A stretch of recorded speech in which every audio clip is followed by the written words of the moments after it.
Welcome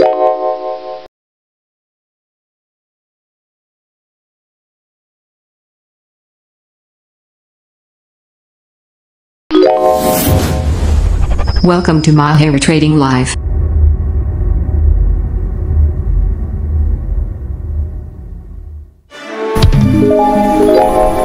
Halo trader forex, selamat datang di channel Mahir Trading Live. Channel ini dibuat untuk mahir forex mulai dari pemula hingga expert. Analisa ini menggunakan trading system supply demand imbalance. No indikator, no news, no volume, no fundamental, no earning announcement. Hanya menggunakan rectangle dan trend line serta dibantu dengan exponential moving average, Anda bisa mendeteksi pergerakan harga futures di semua time frame. Supply demand imbalance bisa digunakan di semua instrumen investasi di dunia seperti forex, gold, stock, cryptocurrency, stock index, CFD, commodity option, ETFs, bond, dan lain sebagainya. Mohon dibantu like, subscribe, komen, dan share agar channel ini dapat berkembang ke depannya. Perlu diketahui bahwa analisa ini sifatnya trading disclaimer, jadi hanya sebagai rekomendasi untuk trading harian dan mingguan. Halo trader, selamat datang kembali di channel Mahir Trading Live. Saya Yudi TW. Pada kesempatan kali ini hari Sabtu, tanggal 28 Oktober 2023. Saya akan membahas weekly market outlook ya, dari pandangan fundamental dan teknikal. Mohon dibantu like, subscribe, komen, dan share agar channel ini tetap berkembang. Perlu kita ketahui bahwa pergerakan gold pada hari Jumat kemarin sudah berhasil menembus angka 2000 ya, level psikologis ya. Artinya bagaimana? Kita lihat ntar peluangnya di fundamental dan teknikal ya. Oke, sekarang kita membahas kalender ekonomik ya, dari tanggal 30 hingga 3 November 2023. Nah, ini perkiraan dari pada hari Senin ya, tanggal 30 Oktober. Ini Australia retail sales month of month-nya sebelumnya 0,2 naik menjadi 0,3% ya. Karena minggu ini akan ada suku bunga ya, suku bunga pada hari Kamis dini hari. Terus di Spanyol ini tidak begitu ngefek ya, low impact ya. Ini GDP di Jerman ya, ini tidak datanya belum keluar, kemungkinan besar hari Senin baru bisa keluar. Di Inggris BOE consumer credit 1,6 sebelumnya 1,4, ini melemah ya, artinya melemah. Mortgage approval 45 menjadi 45, tidak ada pergerakan yang signifikan. Consumer inflation expectation ya, ini belum punya data. Terus economic sentiment, terus apalagi ini Uni Eropa service sentiment ya, 4 turun ya di sini ya. Untuk Jerman memang yang sebagai motor penggerak di zona euro ya. Terus kita lihat inflation rate di Jerman ya, yang berpengaruh terhadap mata uang euro. Inflation rate month of month ini 0,3, turun ya. Tapi data perkiraan ini belum mewakili, nanti muncul di actualnya, biasanya pasti gitu. Ini masih di hari Senin. Untuk data Amerika, Dallas Fed Manufacturing Index belum ada data keluar ya. Terus tanggal 31 Oktober hari Selasa, di penghujung bulan ya, Oktober. Terus di sini kita lihat unemployment rate di Jepang turun ya, tingkat penganggurannya turun. Job application kurang lebih sedikit sekali ya. Selandia Baru, Australia ini low impact semua. Ini GDP di Prancis ya, belum punya datanya kosong semua, yang ada datanya gitu ya. Italia GDP 0,1 minus, jadi bagus ini ya untuk zona euro. Inflation rate year on year, nah ini yang terpenting, sebelumnya 4,5%, diperkirakan 4,2. Jadi perkiraan ini adalah yang diharapkan oleh investor ya. Seandainya inflasinya naik, artinya ada potensi euro akan menguat ya, karena ini ada perkiraannya turun. artinya berpotensi euro dolar akan melemah ya, euronya melemah gitu ya, atau turun. Terus GDP inflation rate, GDP growth rate ya 0,5 0,2 ya. Uni Eropa inflation rate month of month belum ada data. Yang ini ada datanya, yang year on year-nya tahun kemarin 4,3%, sekarang 3,4%. Wow ya. Berarti Eropa berhasil, ECB ya berhasil menurunkan tingkat suku bunga. Seandainya ini di atas dari sebelumnya, artinya ada penguatan dari euro. Terus untuk Amerika employment rate ya, sebelum dirilis non-farm payroll ya. Ini datanya belum ada juga ini, kita lihat. Oke. Red Book year on year-nya nggak punya data, datanya belum dirilis ya, kemungkinan besar besok. Terus kita masuk ke hari Rabu, RBNZ ya, New Zealand nggak ada data. Ini yang ada datanya Selandia Baru, labor cost. Jarang ya orang trading di ini ya, di New Zealand ya. Ini All Saints Day, ini hari libur ya, kemungkinan besar ini. Terus masih di hari Rabu, Inggris S&P Global Manufacturing Index 4,43 menjadi 4,5. Ini bagus buat mata uang pound sterling ya. Data nggak ada. Terus Treasury S&P Global Manufacturing PMI, nah dia naik ya 49,8. Ini bagus ya. Ini level 50, ini angka yang paling bagus buat mata uang Amerika ya. Terus kita lanjut, ini minyak Meksiko, Amerika. Nah ini kita masuk ke hari Kamis, yaitu Fed interest rate decision. Ini yang paling penting ya, ini harus wajib dipantau, dan Anda jika Anda memiliki posisi dan ingin mengambil peluang dari potensi ini kelihatannya hawkish ya, hawkish dari 5,5, perkiraan 5,5%, jadi tidak ada kenaikan. Dan ini biasanya akan saya agak bingung ini ya, beda dulu sama sekarang ini beda ya, bisa naik bisa turun. Kalau dia naikkan jadi 5,75, wow, ini dolar akan strong ya, dolar akan very very strong ya. Terus menjelang NFP bulan November, ACOB ini employment change di Jerman ya, inflation rate, employment rate-nya naik ya dari 5,7 menjadi 5,8. Ini jelek bagi mata uang euro ya. ECB Lens Peak.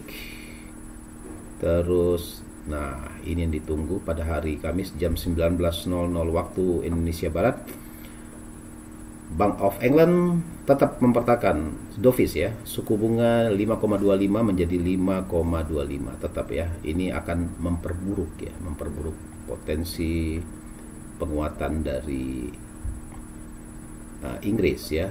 Continuous jobless claim satu hari sebelum dirilis non-farm payroll, ini setiap minggu ya. Dia 210 tetap, ini 1790 tidak begitu signifikan ya nilainya. Factory order naik ya dari 1,2 menjadi 1,9%, mungkin akibat inflasi yang berhasil inflasinya naik kemungkinan besar ya sini ya. Terus pada hari Jumat nah inilah kita menunggu non-farm payroll. Kita lihat di sini datanya jam 19.30 ya. Average hourly earning 0,3 naik ya. Wow. Month of money naik, year on year-nya malah turun. Ya. Kita lihat di sini average weekly hours-nya ini per jam, ini per weekly-nya 34, tidak ada perubahan. Employment change-nya sebelumnya 63 ya tingkat, jadi turun ya ini. Why? Aneh. Non-farm payroll ya untuk bulan November sebelumnya 336.000 menjadi 188. Seandainya dirilis di atas dari 188 atau 200.000, auto DXY pasti akan menguat ya, dan euro dan kawan-kawan akan melemah gitu. Untuk non-farm private-nya turun semuanya ya, tapi biasanya data Amerika ini selalu membuat kejutan ya. Jadi tidak sesuai dengan perkiraan, bahkan biasanya di atasnya gitu. Oke, sudah selesai semuanya. Lanjut, sekarang kita membahas technical ya, technical analysis di DXY dari tanggal 30 Oktober sampai dengan 3 November 2023. Nah, ini kita lihat kecenderungan dari DXY masih akan naik. Pada dasarnya kami melihat ini udah downtrend ya, udah confirm downtrend, cuma kita tinggal menunggu konfirmasi saja karena ini satu candlestick ini mewakili satu bulan ya. Jadi ini 1 bulan ya. Jadi kita tidak bisa langsung serta-merta, dan saya tidak memiliki keyakinan harga akan mencapai ke sini. Ini sudah ditinggalkan, kemungkinan besar akan dalam area-area ini ya, area kotak warna ungu sini ya. Ini adalah area supply di weekly. Nah, kalau kita cek di weekly ya, ini yang saya bilang tadi, masih di area sini. Ini sudah tereliminasi di sini ya. Artinya dia naik dulu ke area supply, dari area supply dia akan downtrend. Kemungkinan besar naik turun sideways ya ke depannya di sini ya. Maksimal kemungkinan besar bisa lah ke 100, maksimal ini ya, ke 110, atau di area flip zone-nya di break area supply-nya baru dia akan balik ya. Tapi ini hitungan weekly ya, masih jauh. Terus untuk time frame daily chart ya, time frame daily chart kita lihat di sini. Nah, ini sudah downtrend sebenarnya, kita lihat di sini ya. Saya melihat di sini sudah downtrend. Sebentar kita hitung dulu ya. Oh ya. Nah, dia naik dulu, tapi ini di break ya, 2 base, artinya targetnya kemungkinan besar dia ke 107 di base ini nih. Kalau saya gambar dia di daerah sini nih areanya. Nah, di sini dia. Nah, ini belum kena ya. Sedikit lagi dia akan kena, kemungkinan besar dari sini baru dia akan drop ya untuk DXY ya.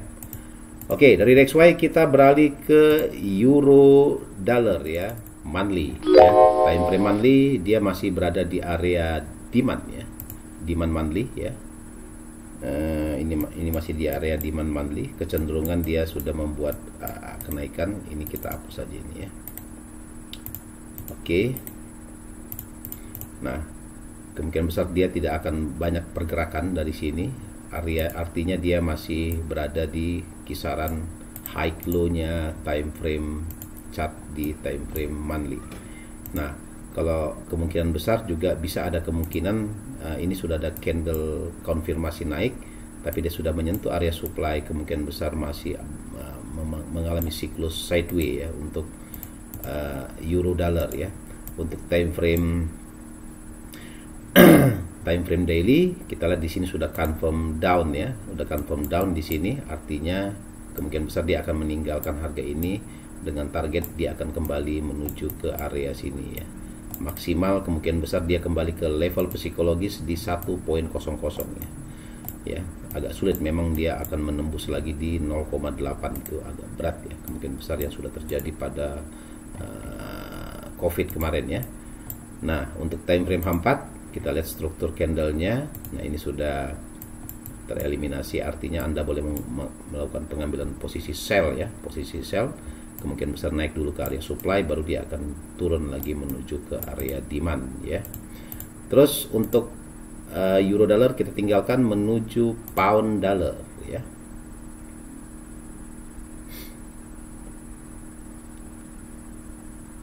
Oke, pound dollar monthly time frame yang saya sebutkan setiap minggu, dia kemungkinan besar tidak akan jauh ya dari kotak ini, kotak di monthly ya, area demand ya, masih bertahan berkutat di sini karena kita ketahui sini dia respected, artinya dia menuju ke fresh ya, freshnya sudah kena. Terus kalau kita lihat di time frame weekly chart ya, weekly chart, nah inilah targetnya di sini ya, 1.203, jadi masih downtrend di time frame weekly ya. Ini targetnya. Kemungkinan besar kalau dia sudah menyentuh area ini, bahwa price akan balik lagi menuju ke area supply ya untuk pound sterling. Kalau untuk time frame daily-nya kita lihat, nah ini kalau kita lihat di time frame weekly di area 1.20, di daily-nya di sini 1.20 juga kemungkinan masih di area sini. Kalau kita lihat ke kiri, di sini memang ada area demand lagi di sini ya. Ini saya tidak gambar. Kemungkinan besar dia mengarahnya ke area sini. 1.2 lah adalah level psikologis dari pound dollar ya. Ini dihapus saja, sudah tereliminasi. Artinya pound sterling akan berpotensi mengalami penurunan ya untuk minggu ini. Untuk time frame H4 juga, nah ini dia sudah membentuk new supply baru, berarti asumsinya bahwa price akan terdorong ya, terdorong ke bawah menuju ke area 1.20 di sini ya. Oke, kita tinggalkan pound sterling, sekarang kita menuju Aussie dollar.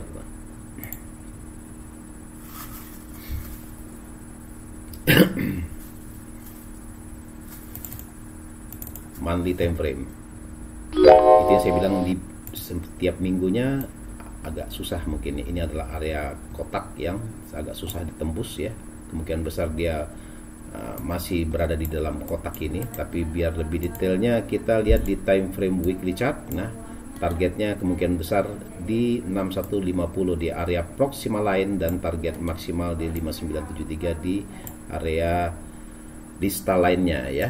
Dan berpotensi masih akan meneruskan potensi turun menuju ke 6173 ya.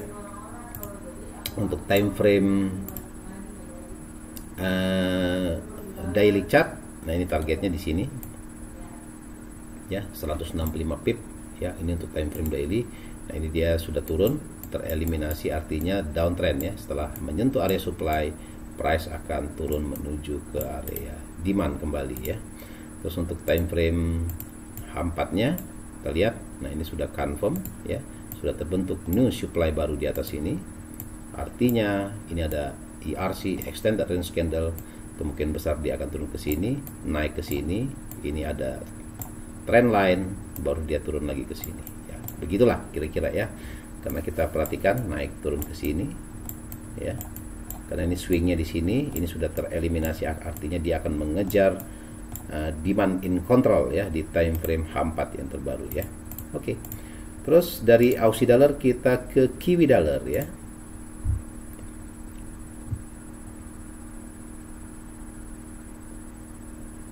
Oke. Monthly time frame sama seperti Aussie dollar. Ini dia masih berkutat di area demand, lebarnya 306 pip, dan saya tidak memiliki keyakinan akan membreak area ini dalam beberapa bulan ke depan. Dia masih berkutat di area 5506 maksimal ya, di area distal line-nya. Kemudian di time frame weekly chart ya, maksimal dia menuju ke area sini ya, area kotak ini. Jadi jaraknya sekitar 200 pipan aja, tidak begitu jauh, dan peluangnya untuk minggu depan memang akan menuju ke arah sini ya. Ke sini, naik lagi ke sini, dia akan membentuk wave ya, baru dia turun lagi. Terus untuk time frame daily chart, nah 56 tadi, di sini kita lihat area proxy 5604, kalau di sini 5635, berarti benar ya, di time frame daily targetnya akan menuju ke sini ya. Nah ini sudah waktunya memang akan drop ya, mungkin NFP akan mengalami penurunan ya. Dan untuk di time frame H4 ini sudah terbentuk new supply baru ERC, dan target terdekatnya di 5782 dan dilanjutkan ke 5737 ya untuk Kiwi dollar. Dari direct currency kita menuju ke indirect currency, yaitu dolar yen ya. Dolar yen yang saya sudah singgung setiap minggunya agak susah memang untuk menembus area 151 ya, karena memang benar ya, sekuat apapun Bank of Jepang dibandingkan dengan uangnya market tidak begitu ini. Jadi dia hanya berharap Amerika jangan terlalu kuat juga ya, karena ekonominya ini sudah very strong. Jadi Bank of Jepang selalu mempertahankan harga di area 150-an ya. Jadi jangan lebih dari situ ya. Kalau lebih dari situ mengalami gangguan ya terhadap ekonomi di Jepang ya, karena memang kenaikan di sini sudah memperlemah yen ya selama hampir 2 tahun ya. Ini dari November 2002, sekarang November, wah 2 tahun sudah ya. Jadi kenaikan ini memang sudah tidak wajar lagi ya, artinya setelah dia menyentuh area supply dia akan kembali lagi menuju ke area demand ya untuk time frame weekly ya. Untuk time frame daily bagi teman-teman yang day trade, nah ini ada konfirmasi downtrend ya kan dari time frame weekly, artinya kalau kita lihat swingnya di sini ya, kemungkinan besar dia akan lari dulu ke 148.71 untuk minggu depan ya. Tapi kalau misalnya pelemahan berlanjut, maka dia setelah menyentuh area demand berarti price akan terus kembali menuju ke area supply kembali, akan membuat new supply baru lagi di atas. Untuk time frame H4 kita lihat di sini sudah confirm ya, di sini targetnya adalah di 148.71 sini ya. Di sini area compression di sini ya. Area compression artinya price akan berpotensi terus menuju ke 148.71. Dari dolar yen kita tinggalkan menuju dolar luni ya, US dollar Canadian dollar. Monthly time frame kita lihat yang saya singgung kemarin, benar ya, mengalami kenaikan dan sudah mengeliminasi area supply di atas ini. Artinya dia akan mencapai target di sini, dan saya meyakini bahwa untuk time frame monthly agak susah mungkin menembus 1.4297 ini dalam beberapa bulan ke depannya. Kemungkinan besar dia akan bertahan di area supply ini karena ini swingnya ini sudah mencukupi ya. Nah ini dari sini baru dia price akan drop lagi ke sini dalam beberapa tahun ke depan mungkin ya, lama sekali ya, karena kita berbicara di big time frame di monthly. Nah ini harga sudah, ini targetnya ya di sini 1.4 adalah level psikologis dari dolar CAD ya. Karena kita lihat juga harga minyak sudah mulai kembali rebound dan artinya ada potensi price akan balik dulu ya untuk CAD ya, dan kemungkinan besar menunggu waktu saja dia akan balik sini, naik sini, nyampe ke sini baru dia akan diguyur sell ya. Supply akan menguat di sini berarti demand akan melemah, artinya price akan drop ya dalam beberapa bulan ke depan ya. Terus untuk time frame daily masih dia akan mencoba level 1.4 ya, jaraknya dari current price sekitar 130 pip, enggak begitu besar, dan ini kemungkinan bisa akan tercapai dalam 2 minggu ke depan ya menurut kami ya.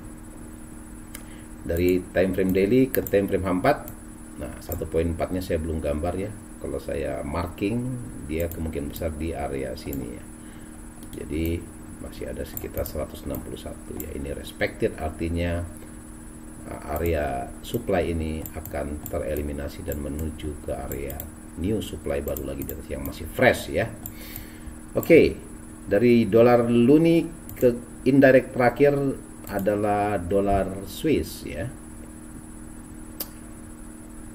Dolar Swiss monthly time frame ya, setelah dia menyentuh area supply ya, dan price sekarang berada di area supply, memang bentuk candlenya nggak begitu jauh dari seperti kemarin ya. Kemungkinan besar dia membentuk doji, baru dari doji pindah candle karena tersisa 2 hari lagi, dan kemungkinan besar ada potensi di time frame weekly kita lihat ya, atau di time frame daily ya, biar lebih detailnya.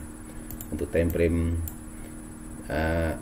weekly ada potensi price setelah dia turun ke area demand ini ada konfirmasi naik ya, artinya price akan berpotensi menuju ke area supply dulu baru dia akan kembali lagi ke area demand ya.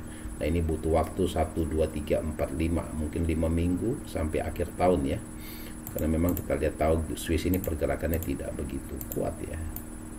Nah ini dia sudah naik ya, kalau kita tarik Fibonacci artinya di 61,8 di sini ya, berpotensi price akan menuju ke area sini, akan naik dulu ya untuk minggu depan menuju ke area 61,8. Dari sini baru price akan drop lagi di sini, naik sini, terus turun naik ke sini, atau dia bisa langsung ya. Kita kan hanya ini trading disclaimer ya. Ya mohon dibantu like, subscribe, komen, dan ini sudah tereliminasi, artinya untuk time frame 4 ada potensi kembali ke sini. Anda boleh menempatkan buy limit di area 0.899 untuk mencapai target di sini dan maksimal di 91,4 ya. Sebentar, oh ya benar, di 9 ini adalah area terakhir, jaraknya dari current price sekitar nggak jauh ya, 90 pip aja. Oke, yang kita tunggu-tunggu adalah gold sekarang. Yang saya bahas ini gold memang menunggu dari NFP karena memang gold sangat sensitif ya terhadap data suku bunga dan tenaga kerja, dan itu akan terjadi pada minggu ini ya.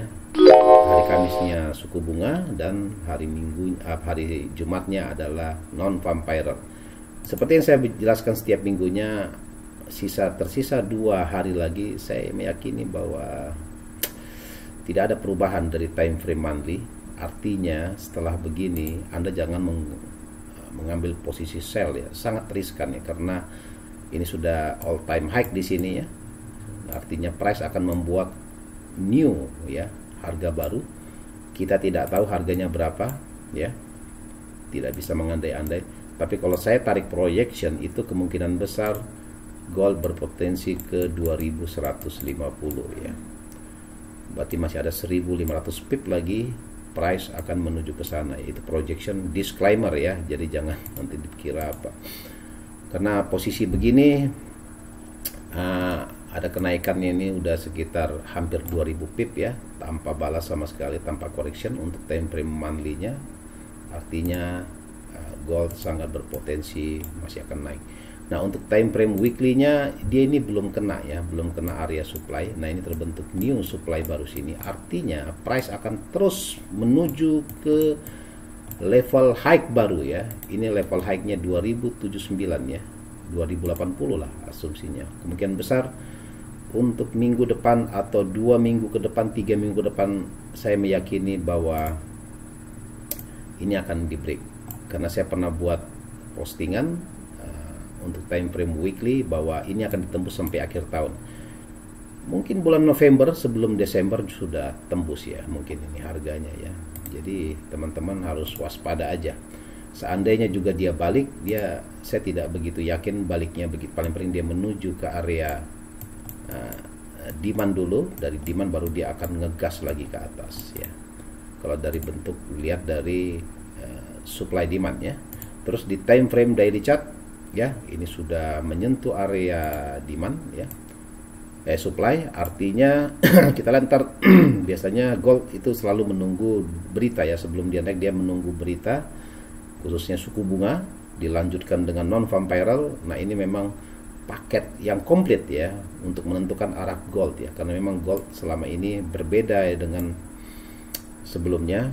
DXY naik, dia juga naik ya. DXY turun, dia juga turun. Ini suatu keunikan ya bagi kami, karena jarang terjadi seperti gini. Biasanya DXY itu berlawanan arah, karena memang ini ketegangan di Palestina ya, dan mungkin bisa melibatkan negara-negara lain ya, seperti Amerika, negara Jerman ya, dan itu Rusia, dan itu akan memperburuk keadaan, dan investor cenderung untuk menempatkan emas sebagai safe haven yang terbaik ya setelah dolar ya.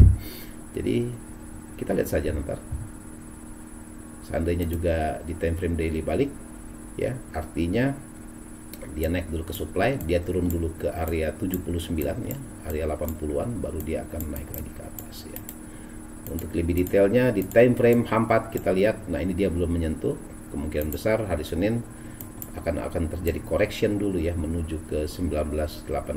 Dari 1985 1980 baru harga akan uptrend kembali ya, menuju ke area all new high ya, all time high bukan all new high ya, new all time high maksudnya ya. Jadi teman-teman waspada saja, jadi jangan terlalu serakah ya. Artinya saya sudah bilang kemarin tanggal 26 Oktober saya buat video di TradingView bahwa price akan terus melaju ya ke atas ya.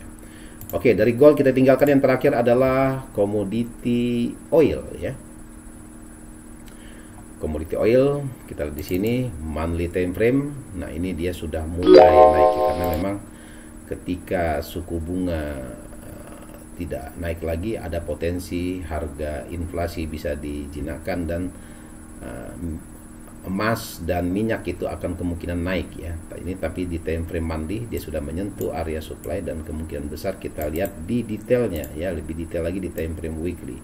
Di time frame weekly dia sudah menyentuh area supply, ini dia respected ya, di sini sudah tereliminasi di sini, artinya price ada berpotensi untuk terus menanjak ke area 100 ya dalam beberapa bulan ke depan ya. Kalau kita rilis di time frame daily. Nah, selama 1, 2, 3, 4 hari berturut-turut itu price sideway. Kemungkinan besar masih juga menunggu data ya, data suku bunga dan data non farm payroll, dan kami meyakini bahwa price akan melanjut ke area 95. Dari area 95 kemungkinan turun dulu ke area demand ya. Area demand ini supply ya, berubah menjadi demand maksudnya, dan baru akan naik lagi ke area 99 dan terus ke area 100 US dollar ya per barel ya. Terus untuk XTI H4 ya, sebagai petunjuk di time frame daily ini sudah tereliminasi, artinya dia sudah duduk di area demand dan price berpotensi naik menuju ke 88,51 hingga 89,84. Oke, sekian dulu aja analisa singkat kami. Semoga bermanfaat bagi teman-teman yang ingin mengetahui arah market pada tanggal 30 atau di minggu terakhir di bulan Oktober. Semoga teman-teman bisa profit semuanya. Oh ya, bagi teman-teman yang ingin mengoleksi buku Supply Demand Imbalance, kami sudah menyiapkan sisa 3 buku. Saya akan mencetak ulang lagi. Itu Anda bisa peroleh di Shopee, dan ada keterangan di deskripsi video ini link Shopee-nya ya, atau ya, karena di Tokped saya kurang aktif ya, saya lebih sering di Shopee-nya. Dengan harga 399 itu sudah termasuk ongkir, dan ada juga saya taruh situ promo ya. Oke, semoga semua makhluk hidup berbahagia ya, di semua tingkatan ya, di segala ruang dan waktu. Rahayu Sagung Dumadi. Thanks for watching.